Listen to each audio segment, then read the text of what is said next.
SeatGeek. For all your ticketed events, from sporting to concert outings, SeatGeek has you covered. They even conveniently color-coded each ticket on their website from amazing to worst, so you can easily know which are the best deals. SeatGeek, the smart way to buy. Save $20 off your next ticket purchase with the promo code. Hey everybody, I'm your host, Greg. Got the also known as the Big Cat. My cool cat, put your paws up. If you rock with the Big Cat tonight, we're talking about the Carolina Panthers upgrading to a new head coach. Let me upgrade you, baby. But one quick question before we get started. Do you love the Carolina Panthers like I love the Carolina Panthers? Yes? No? Maybe? Do you love the Carolina Panthers like I love the Carolina Panthers? Give me a dab. Listen, man, it's time to think about that new upgrade, and a lot of you guys are due for oil change. Fuck the oil change. Let's go ahead and upgrade the whole car. Let's get into it. Before we get started, make sure you subscribe to the channel. Click the notification bell so you don't miss a video. Now, today we're going to be talking about several head coaches who I believe the Carolina Panthers should upgrade to. And let me tell you something. Each and every one of these coaches also have one characteristic that we kind of lack right now. All these coaches have different ways to motivate players. Nothing but good feedback from former assistants. Nothing from great feedback from current players. Everybody that's mentioned today has some kind of way of motivating players, something that we lack currently. Now, let's start off with my man Kevin Stefanski from Minnesota Vikings offensive coordinator. He came in, took over for Philip DeLipo. I'm sorry, I pronounced his name all kind of wrong. But he came in when Kirk Cousins was struggling. This is the point where my man Stephon Diggs wanted out. Adam Thielen was pretty much saying this ain't the move. And then he comes in. Bam, here he go. What he brought to the Minnesota Vikings was more of a balanced attack. All right, with Kirk Cousins being the kind of guy who relies off of play action, he went double tight end sets, okay? Allowing for that great back up there. My man, what's his name? My man, Dalvin Cook, to allow him to get off, but also allowing the defenses to bite into that play action. Very balanced, very well efficient kind of running game, mixed in with play action, mixed in with Kirk Cousins, allowing him to find the open receiver. And not only that, he's an innovative coach. Yeah, he also believes in analytics. He looks at it from a number standpoint, which is a good selling point, you know what I mean? You don't want anybody that doesn't do their research when it comes to high percentage plays, low percentage plays. This is the kind of things that we need in the Carolina Panthers organization, you know what I mean? Balance attack, you know what I mean? We got Ian Thomas. Anybody seen him? You know what I mean? I don't know if he's healthy or what's going on exactly with him, but double tight end sets in Carolina, the ability to make teams bite up on play action in Carolina, I think that'll be good for us, as well as a forward-thinking coach, offensive-minded coach, a creative kind of coach, and I believe that will fit well for the Carolina Panthers offense. So the next coach who I believe will fit in well with the Carolina Panthers is none other than big name Mike Tomlin. For obvious reasons, my man is a winner. He's a leader. Not only that, man, when it comes to David Tepper's ties to Pittsburgh Steelers, I believe he honestly will have the inside track of recruiting him. He has been through it all, man. When it comes to managing egos, imagine dealing with Antonio Brown, Le'Veon Bell. Both of these guys are frustrated. Then you got a quarterback as well, Ben. I'm pretty sure he has, his egos as well. For the most part, he has done pretty good. Level-headed coach, a guy who does a good job at making people believe in him. You know what I mean? Cool, calm, collected kind of guy. Not a hard-nosed guy, but he does know how to make his point across, get his point across. So I think that's what we need in Carolina. Strong relationship with his players. You know what I mean? This always goes well for any coach. You know what I mean? If you're not connected to your players, then they're not going to want to get up for you either way. So, winning, being a leader, connection with your players, what better thing could you want? Honestly, I think he'll be a great fit down here in Carolina. Also, with being a defensive-minded coach, I think he can add a little pizzazz to that defense. Maybe take the next step in making us an elite defense. So next up on the list, I believe, is Lincoln Riley. When it comes to offensive-minded guru, none other than Lincoln Riley is where you need to look. Probably the hottest coach coming out the college ranks this year.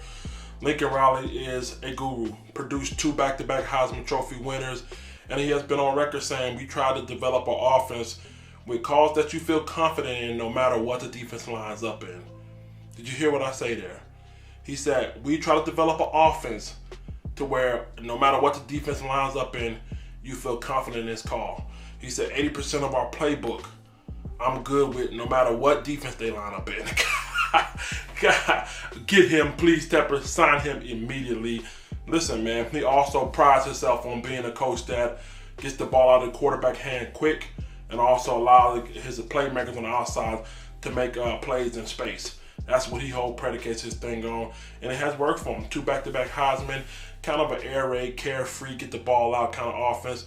Now, imagine what you think he would do with Christian McCaffrey.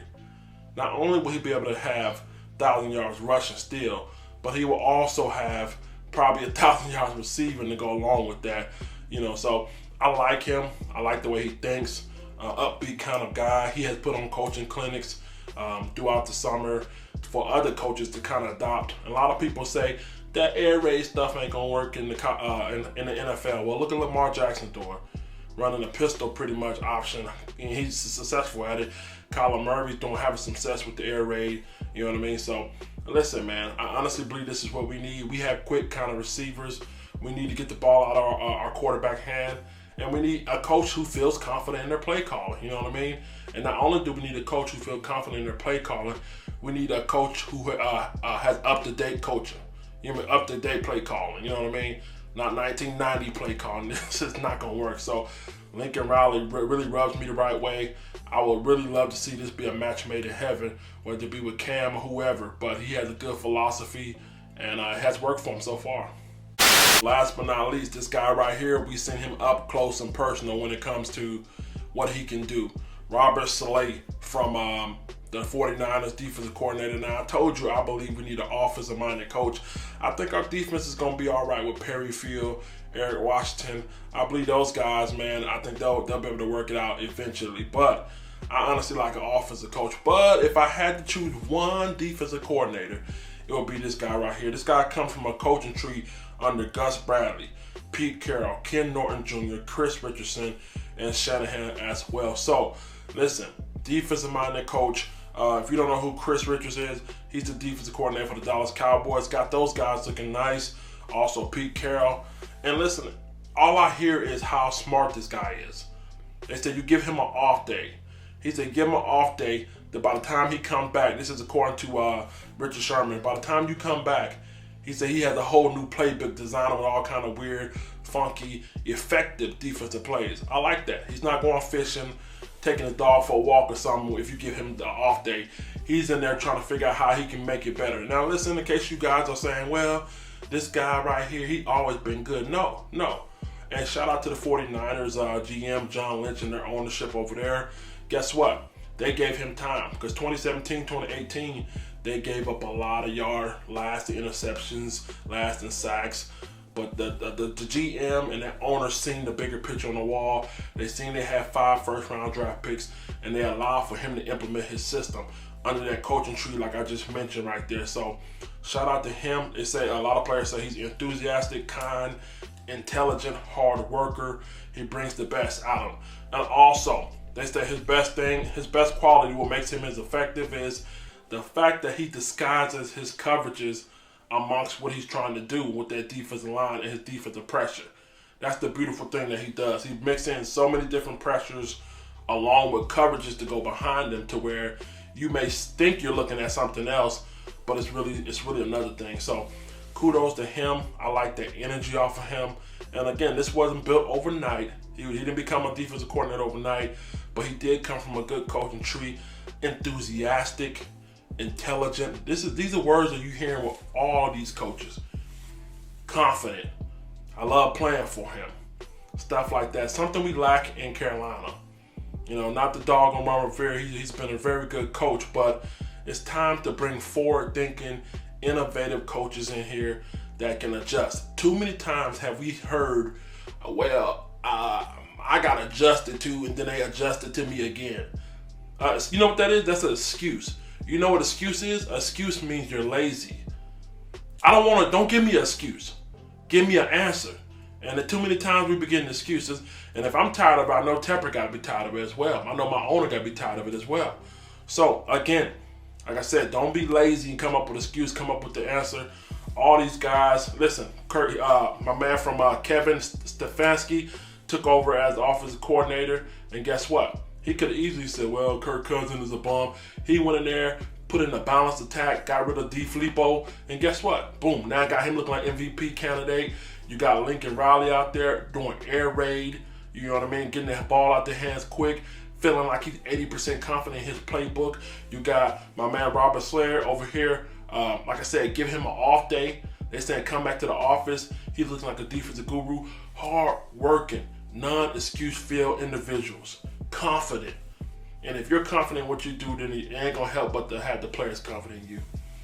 And I don't think we have that right now. I think we got people going through the motions and how the place is, and people just kind of looking for a way out. So those are my candidates, man. Let me know what you think. Anybody else you want to plug in there?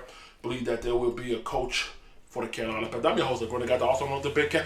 My cool cat, put your paws up. Make sure you subscribe to the channel if you're new. Tune into the podcast on Google FM, Anchor FM.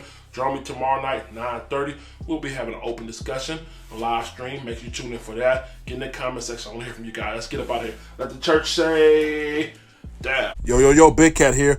One quick question before I get started. Do you like it? Yes? No? Maybe? Do you like it? If you don't, give it that. Check this out, y'all. Head over to represent.com. Join the Big Cat. Show your support as a cool cat. And show that fandom off by rocking your favorite YouTuber's latest merchandise. The link to the store is in the profile description. Listen, don't forget to give me that dab and keep pounding. Pause up.